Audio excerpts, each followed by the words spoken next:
What's up, YouTube? My name is Danny Phantom, and if this is your first time coming to check out my channel, thank you so much for giving me a chance. If you like what you have to hear, please consider hitting that subscribe button down below, giving this video a thumbs up or a heart, commenting, telling everybody about it. Guys, the amount of support that I have gotten over just the past week it's like nothing I ever even imagined of, so thank you so much. If you've been here before and watched some of my videos, thank you so much for coming back. Please, again, also consider hitting that subscribe button down below, telling people about it. I really appreciate it. You guys are amazing. I've heard you. You've told me loud and clear that we need to talk about shipping. And shipping is something that I did plan on talking about in the future. I didn't plan on talking about it quite yet, but with all of the comments and all of the messages and all of the requests, it is time. The time has come. Usually I record 3 videos a week. Right now we're going to record 4. We're going to have 1 tonight. We're going to have 1 tomorrow night. Tonight we're going to go over supplies, shipping supplies, things that you should be buying to kind of increase your bottom line. And then tomorrow night we're going to go over things like how to properly ship packages, whether it be a booster box or whether it be singles, things like that. So we talked a couple days ago about TCG Player, and we've talked a couple times about TCG Player and how to properly sell your cards. So if you're somebody who's even just looking at trading cards through the mail or selling cards online, even if this is something that you're not really looking at building a business of, this is still stuff that you should have. Whether it's Pokemon or Yu-Gi-Oh or Magic or really any card game whatsoever, there are things that you should do to protect your cards. You are selling yourself, you are selling your brand. How your item delivers to a customer is very important. And I can tell you the way not to do it is in between 2 plastic plates. I don't remember who sold me some cards and shipped them to me in plastic plates, but I did remember not to buy things from you ever again. I've had cards shipped to me in little mini cereal boxes. I've had cards shipped to me in between pieces of cardboard, cards shipped to me in little plastic baggies without any sort of protection whatsoever. I've had cards come to me, you know, ripped in half and torn apart by the mail, really not protected at all. And I get it. I know that these things, these supplies, they can add up. They can become expensive. But if you follow the right pattern, the way to do things, this will actually end up saving you money in the long run. So I want to talk to you about shipping and proper supplies. So I held this up earlier. So this is just a regular bubble envelope. So this is like a 4x8 bubble envelope. A lot of people go out to the store. They go to the dollar store. They go to Walmart and they buy a pack of these. They're like $1.25. A lot of people actually go to the post office and give the post office like $3 for a bubble mailer. And I understand the post office needs our money right now, but you do not need to buy this from the post office. If you are somebody who just trades occasionally or somebody who just sells occasionally, buy these in bulk. It is super important. Just buy these in bulk. Have a big stack of them lying around. We are talking about pennies that this is actually what this should actually cost you. So if you go to eBay, which is where I buy a lot of my bulk supplies, and I'll talk about eBay a lot here, you can buy 500 4x8 craft envelopes for 6 cents a piece. 6 cents. That's a lot different than going to the dollar store and buying one for $1, or going to Walmart and buying a 6-pack for $1.25. We're talking 6 cents. So when we're talking about these expenses, whether it be an envelope or whether it be a top loader, which we'll talk about in a minute, or a team bag, which we'll talk about in a minute, these are expenses that you're going to add to your Excel document that we talked about earlier a couple weeks ago when it comes to your buy prices and what you should be buying cards at. We talked about, hey, you'll buy cards at this price, you'll sell them at this price. After fees and everything, this is kind of your break-even point. You're going to add these expenses to take down your buy price. So your buy price is actually less than what we originally said. Anyways, I know it gets a little confusing. But bubble mailers are a big thing. You can get these in all different shapes and sizes. So I carry 3 different sizes at all times. This one right here I do like the poly ones a lot more because they're stretchy. These I use for just single orders, maybe 3, 4, 5, 10 cards at most will go in one of these. And then the bigger things, like up to an ETB size, go in these poly bubble envelopes. You can get these on eBay also. So these are 16 by 10.5. You can get 200 of these for 27 cents a piece, so a little bit more than a quarter. It's a really good thing to have. I actually use these. I put a lot of booster boxes in these and then put them in boxes. It saves money because you're not buying a whole roll of bubble wrap, but it really contains the product very well. I will buy 8-inch by 8-inch by 8-inch boxes. So these are cube boxes. So they're not very big. They don't take up a whole lot of space, but you can buy 100 of them for $57.50. So obviously you're paying, 57 cents a box, which is really good. You can also get, I have poly envelopes that are 5x10, so a little bit bigger than this, but stretchier. You can get 500 of those on eBay for 11 cents a piece, so $54.77. So that is your shipping supplies. When you're talking about 11 cents for an envelope, or 6 cents for an envelope, or even 25 cents for an envelope on some of your bigger orders, this is a huge, huge savings than going to the post office and buying an envelope, or going to Walmart and buying an envelope, or going to the dollar store and buying an envelope. Another thing that you want to ship with is always a top loader. So a top loader, some people will use card savers. I prefer top loaders because, I know it's tough to see because of it's clear, but I also prefer team bags.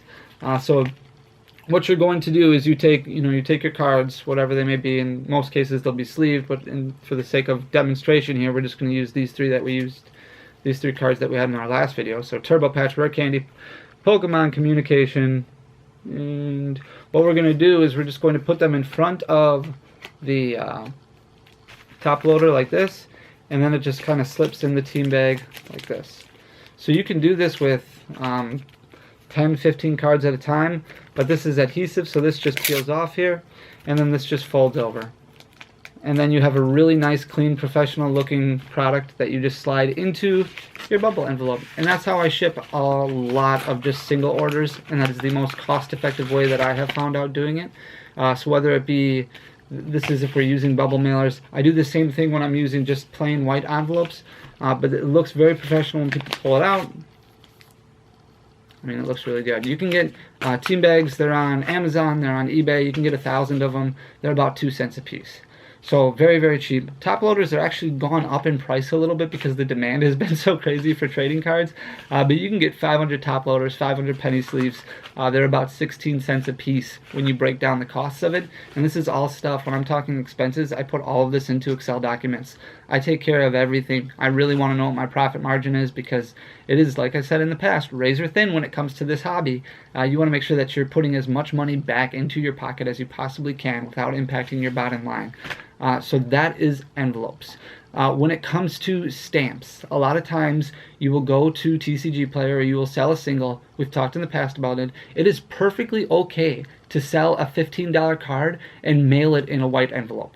It is perfectly okay. As long as you're using this method right here, where you've got a team bag, a top loader, and the card in there is protected, it is okay to send this in a plain white envelope with a stamp. There's nothing wrong with that. Your best bet, especially on TCG Player, is to buy these envelopes again in bulk. So one thing that I used to do that I made the mistake of is I would go to Walmart or I would go to the store and I'd try and buy bulk amounts of these envelopes. And if you really, really want to pinch pennies, you can buy just regular envelopes. You can write addresses on the front, write your return address in the upper left-hand corner. It doesn't look professional at all, which is why I got away from it. My handwriting isn't the best. Guys, take a few minutes. Spend a few extra dollars, and I know I don't say that very often, but go to like your local FedEx office or your local print store. You can outsource envelopes, and you can get your return address printed in the upper left-hand corner. Get a nice window envelope, a number 10 window envelope. You can get these pre-printed as long as you're getting 1,000 of them, which really isn't that big. Like it's a box like this. Like it's not anything huge. 1,000 envelopes is going to cost you $134. Pre-printed, the amount of time it's going to save you. All you have to do is just fold your TCG Player order, the packing slip, fold it accordingly. The window will be able, through the window you'll be able to see the new address, and then up in the upper left-hand corner, your return address is already printed. Guys, 13.4 cents for a return envelope. It saves you a ton of time. It helps you go through your TCG Player orders or your other orders extremely quickly. Spend the extra dollar or so that it takes to get that done and get 1,000 of them printed, because in the long run it's going to actually save you a lot of money. Stamps. So stamps, I used to just go to the post office and buy a book of stamps or a roll of stamps. Where else would you get them, right? Also eBay. eBay is also very important for stamps. So forever stamps are a big deal. You can go to the post office, you can buy them for 55 cents a piece, or you can go online, you can go to ebay.com, you can find them for 45 cents a piece for an entire roll. A lot of people have stamps that have built up over years, and they sell all these rolls for $45 for 100 of them. So as long as you're okay with carrying, some bulk product, which you should be because you're doing trades or you're doing buys and sells on a weekly basis, it's good to have those stamps because you're going to need them. So 100 really isn't that many. You're going to get to the point where you're doing 100 orders a day. So it's good to have all these supplies on hand. Finally, the last thing that I want to talk to you about is Pirate Chip.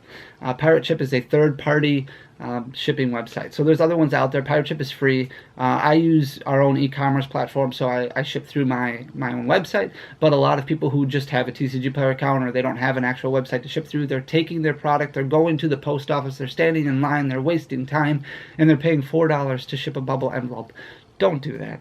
You can go to Pirate Ship, just pirateship.com. You can save 10% pretty much on any shipment that you do, whether it be a priority mail flat rate envelope or it be a bubble mailer such as this. If you're sending somewhere local within a few states, you're looking at like $3.05, all the way up to across the country, it's like $3.74, which is a lot better than $4. And I know, guys, I'm talking about pennies all the time. I talk about pennies a lot, but pennies thousands of times a week is a big, big deal. When you're talking about saving 10 cents on a stamp, you're talking about saving 10 cents on an envelope, you're talking about saving 50 cents on a bubble mailer. Like, these things add up. And if you're somebody who's starting to do this, 25, 50 times a week, over the course of a year, this is going to save you thousands of dollars. So go on eBay, go on Amazon, just start getting a feeling for what kind of mailers you could use that are going to be beneficial, and start stocking some of those in more of a bulky fashion. I guarantee you won't regret it. Guys, tomorrow night we're going to talk about actual packing up of orders, how I do that to make sure things are safe, what type of service I typically use, and we'll get into that tomorrow. It'll be a 4-video kind of week, and that's a little scary. But thank you so much for coming and checking this out. I hope I was able to give you at least a nugget of information that you can take and use on your own, everyday business or adventure when it comes to the trading card game. Thank you so much again for all of your support, guys. Please, again, consider hitting that subscribe button down below if you like what you have to hear. Thank you so much. Until next time, peace.